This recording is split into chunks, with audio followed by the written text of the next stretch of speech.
welcome, Professor Paul Woodruff, to Utrecht University. We're here with a philosoph, and we would like to interview you on your new book, The Ajax Dilemma. I'll quickly introduce you. You're an historian specialized in the classics, and a Darrell K. Royal Regents Professor of Ethics and American Society at the University of Austin. And you've written books on meritocracy, democracy, reverence, and leadership. Yes. And your new book is called The Ajax Dilemma. That's right. Yes. And would you care to explain to us what your new book is about and what the Ajax Dilemma is?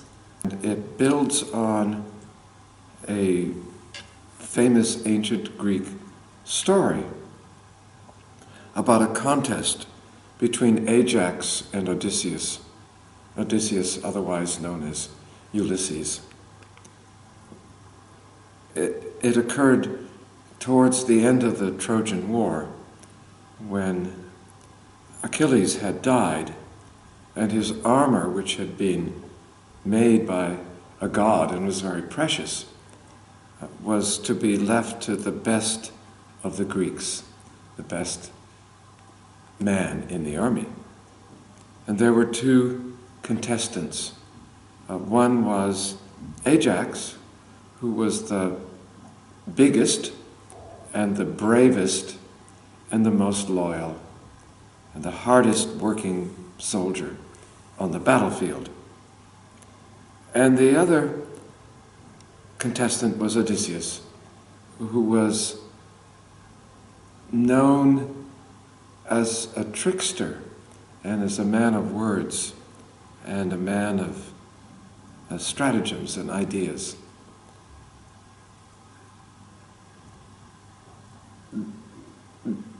In the tradition, there was a contest of words that Ajax spoke.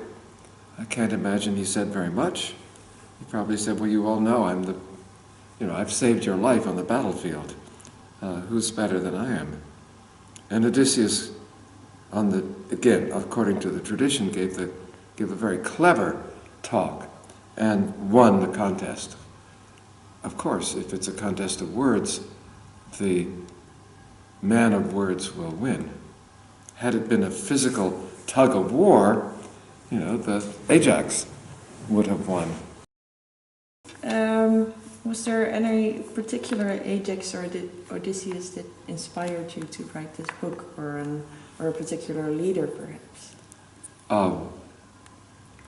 Well, I had been a chairman of my department, and then I was a dean, so I had particular people in mind who had been hardworking and complained about getting low salaries or not getting promoted. And whereas the flashier, more glittering, more exciting people were getting rewards without working as hard, perhaps, or doing as much, or giving as much to the department.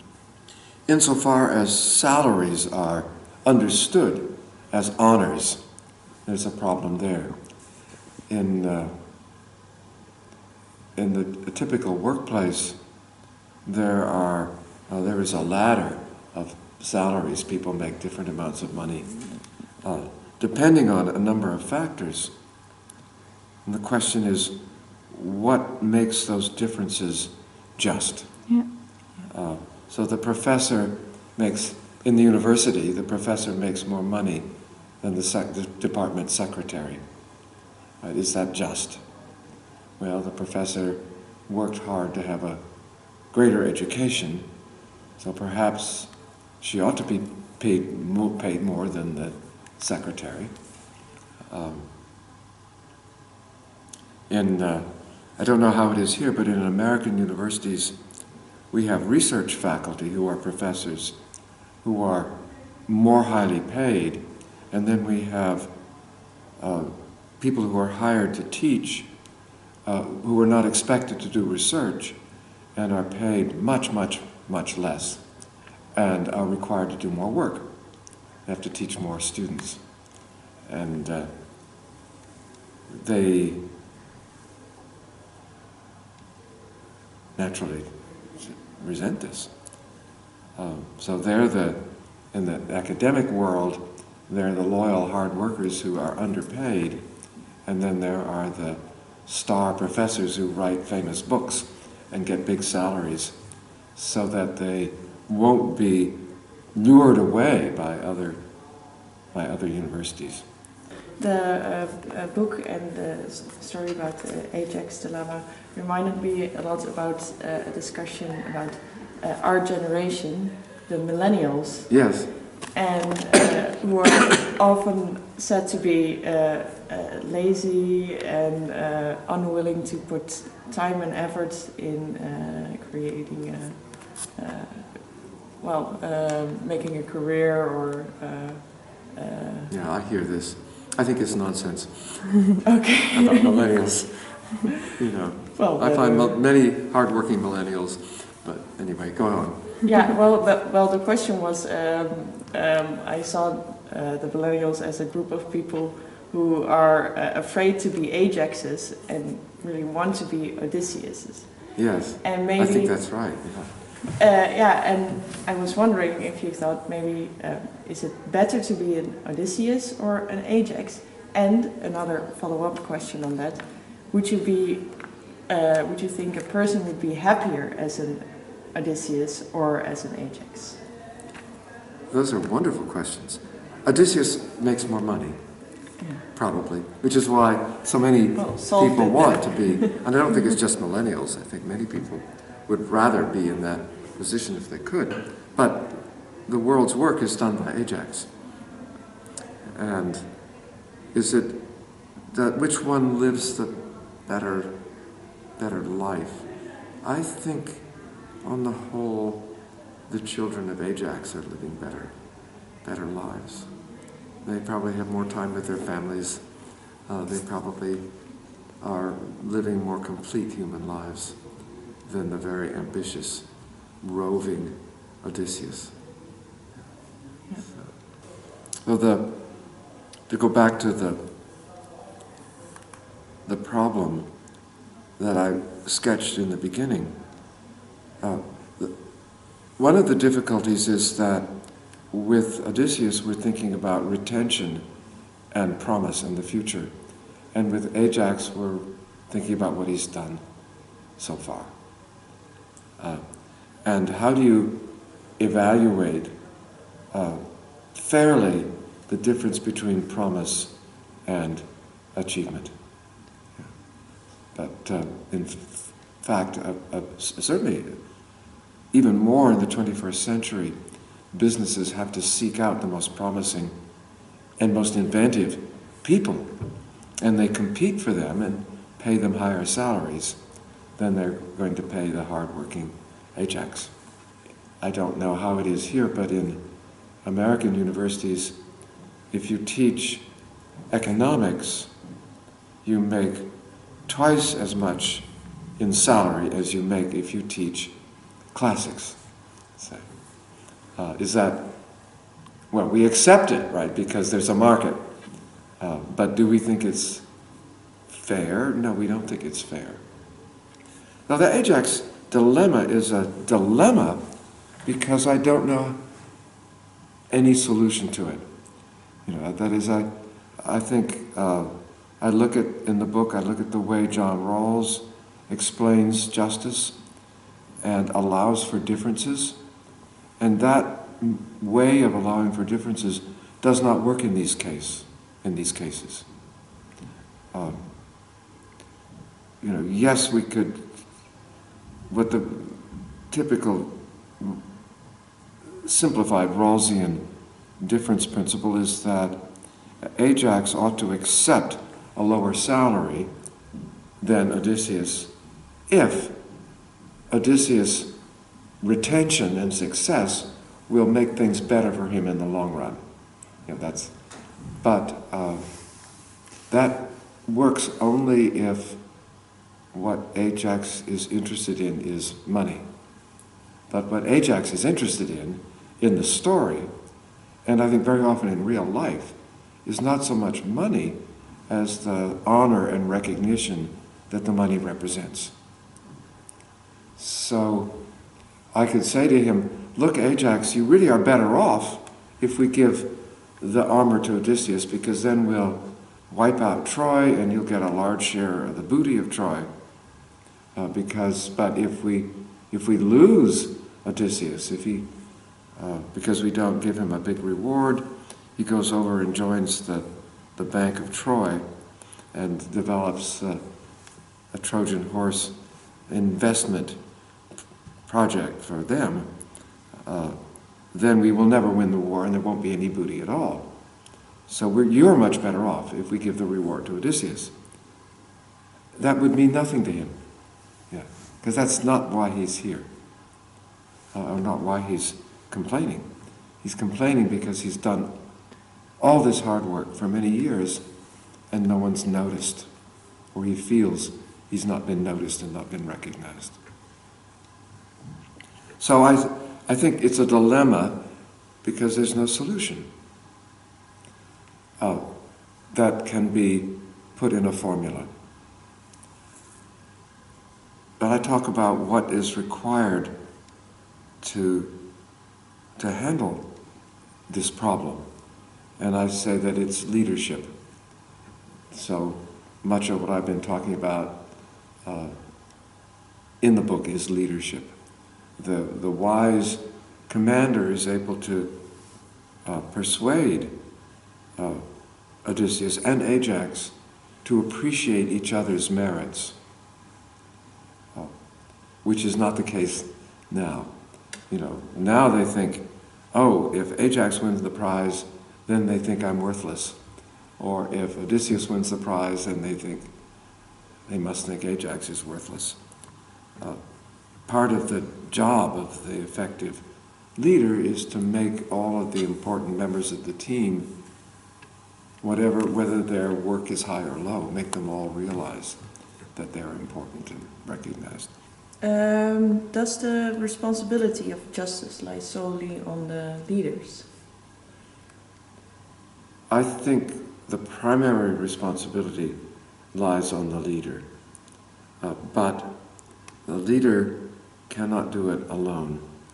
So there has to be, I think, a relationship between the justice of individuals and the justice of the community. So one of the things I argue in the book is that the Platonic Socratic idea that virtues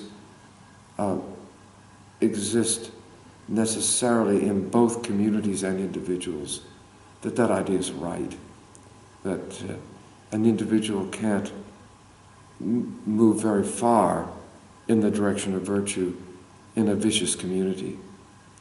And a community is going to be stunted if it has bad leadership. So the two are intricately woven together.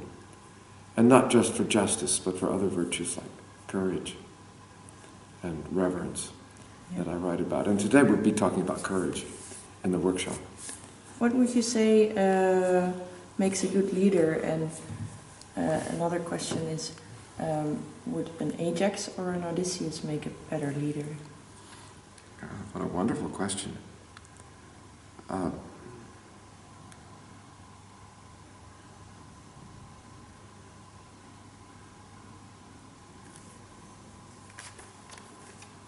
I think different circumstances call for different qualities in a leader. One of the many things that Machiavelli said that I think is right is that a republic is better than a monarchy. Many people don't know that Machiavelli was primarily interested in republican government, not in the prince.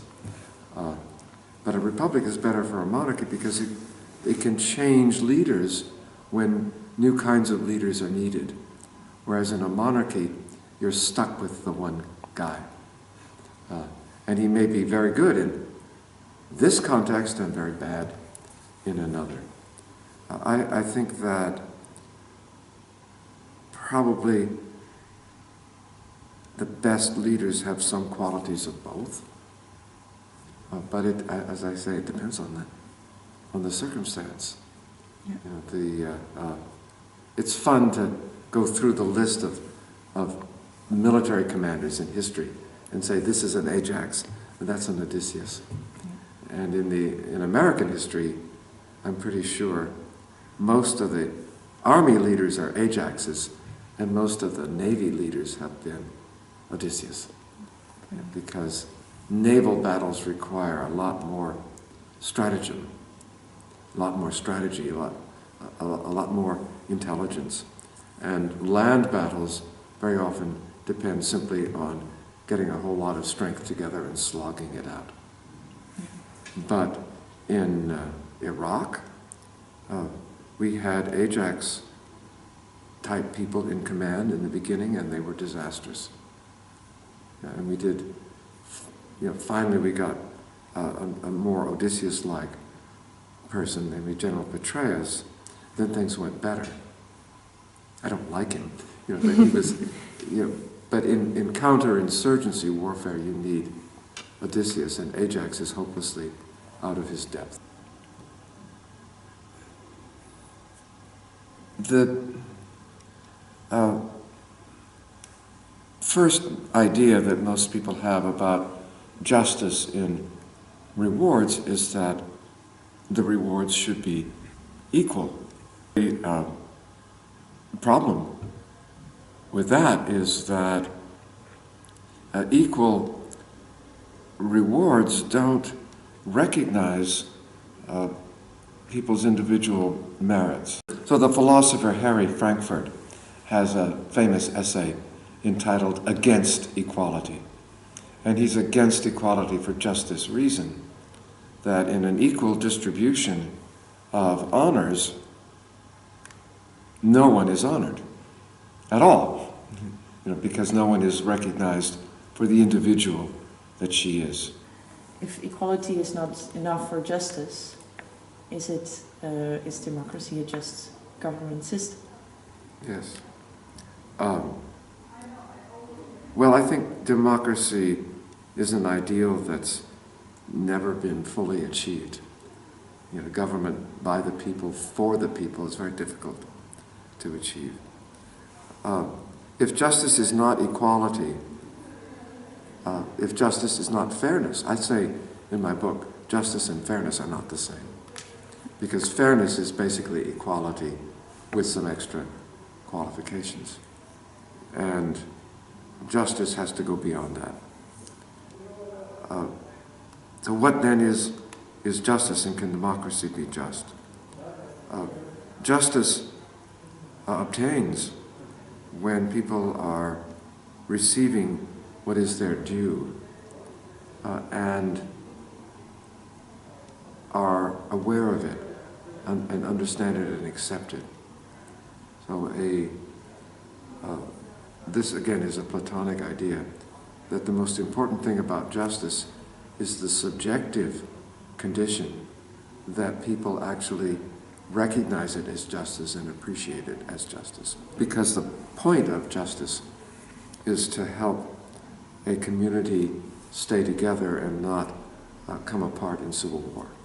And that's Plato's basic idea. So it's no good having an abstract principle like Rawls. You could be in perfect harmony with Rawls' ideal notion of justice. But if people don't see it as justice, don't recognize real people, here and now, not people in the ideal situation that Rawls talks about. If people here and now don't see it as justice, then we have conflict. And the conflict can tear a community apart.